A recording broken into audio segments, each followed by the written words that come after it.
जय जगन्नाथ पिलामाने समस्त को मु आजिर ई पाठ को स्वागत जनाऊँगी। गत लेसन रे मु भारतर पड़ोसी राष्ट्र समूह संबंध में आलोचना करी।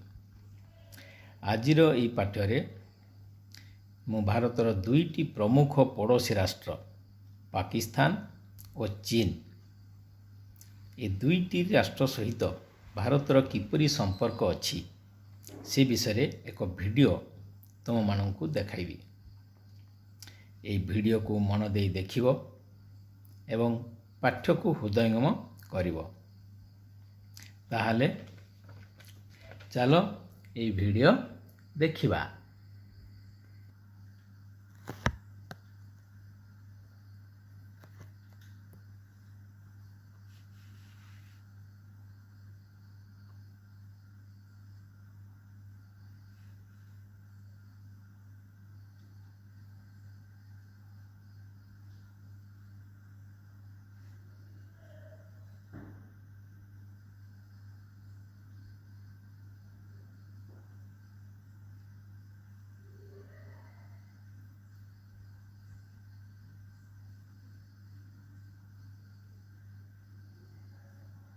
पड़ोसी राष्ट्र भारत पाकिस्तान संपर्क 1947 मसीह स्वाधीनता पाइबा सहित भारत विभाजन हेला एवं पाकिस्तान एक नूतन राष्ट्र भाव में सृष्टि हेला। पाकिस्तान वर्तमान आयतन प्राय 7,96,095 वर्ग किलोमीटर एवं एहार लोक संख्या प्राय 13,60,00,000। विभाजन परे दुई देश मध्य शत्रुता लगी रहिला। काश्मीर रे निजर स्थिति को जाहिर करिबा पई पाकिस्तान सियाटोर सदस्य हैला और युक्तराष्ट्र अमेरिका सहित बंधुता स्थापन कला।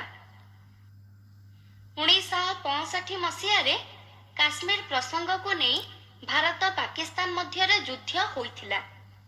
एहा परे उभय देश मध्य 1966 मसीह तास्केंट शांति चुक्ति स्वाक्षरित होइथिला।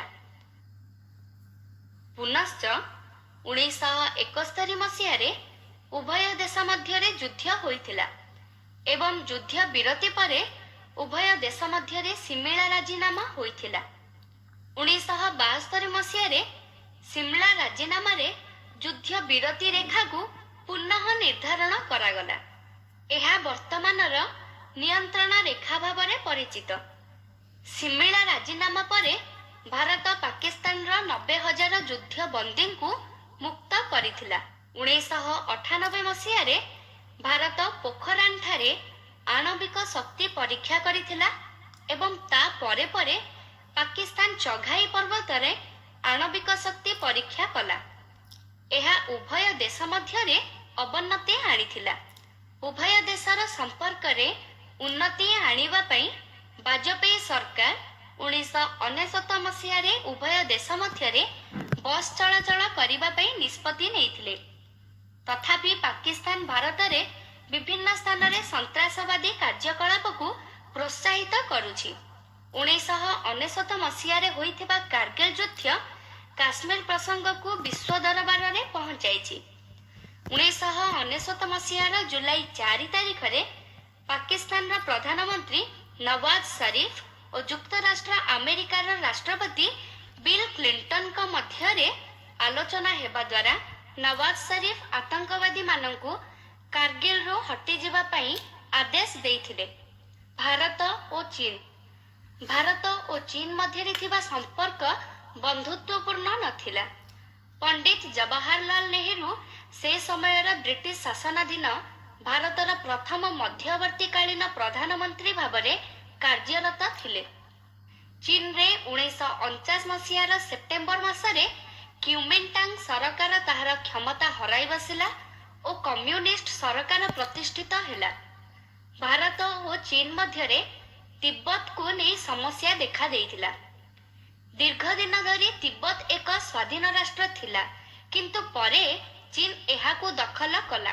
1911 मसीह डॉक्टर सन यात सेनंग नेतृत्व रे चीन रे विप्लव होइतिला और परे परे ତିବ୍ବତ ଚୀନକୁ ତାହାର ଭୂଖଣ୍ଡରୁ ଚାଲିଯିବାକୁ ବାଧ୍ୟ କରିଥିଲା। ଭାରତ ଓ ଚୀନ ମଧ୍ୟରେ ଶାନ୍ତି ପ୍ରତିଷ୍ଠା ପାଇଁ 1954 ମସିହାର ଜୁନ ମାସରେ ଉଭୟ ଦେଶର ପ୍ରଧାନମନ୍ତ୍ରୀଙ୍କ ମଧ୍ୟରେ ପଞ୍ଚଶୀଳ ନୀତି ସ୍ୱାକ୍ଷରିତ ହୋଇଥିଲା। ଏହି ପଞ୍ଚଶୀଳ ନୀତିକୁ 1955 ମସିହାରେ ବାନ୍ଦୁଙ୍ଗ ସମ୍ମିଳନୀରେ ଗ୍ରହଣ କରାଯାଇଥିଲା। ହିନ୍ଦ ଚୀନ ଭାଇ ଭାଇ ନୀତି ଉଭୟ ଦେଶର ବନ୍ଧୁତ୍ୱକୁ ବଢ଼ାଇବାରେ ସାହାଯ୍ୟ କରିଥିଲା। ଭାରତ ଓ ଚୀନ ମଧ୍ୟରେ ସୀମା ବିବାଦ ଅନେକ ଦିନ ଧରି ଲାଗି ରହିଲା। 1959 ମସିହାରେ ଚୀନ ସରକାର ଭାରତର 81,600 ବର୍ଗ କିଲୋମିଟର ବିସ୍ତୀର୍ଣ୍ଣ ଅଞ୍ଚଳକୁ ନିଜର ଅକ୍ତିଆରରେ ରଖିଲେ।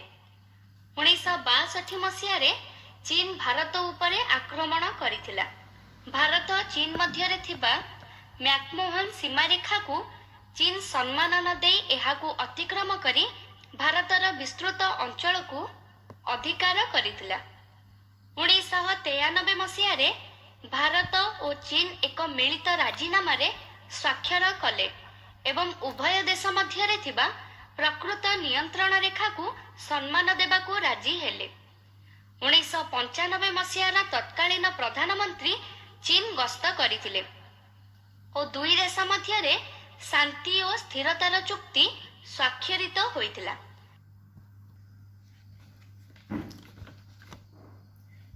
ପିଲାମାନେ ଭିଡ଼ିଓଟିକୁ ତ ଦେଖିଲ, ଆଶା କରୁଛି ବୁଝିପାରିଥିବ।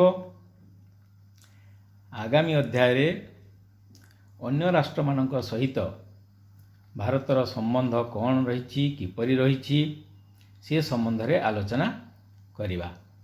ତାହେଲେ ଆଜିର ପାଠ୍ୟକୁ ଏଇଠାରେ ରଖିବା। ରହୁଛି। ଜୟ ହିନ୍ଦ।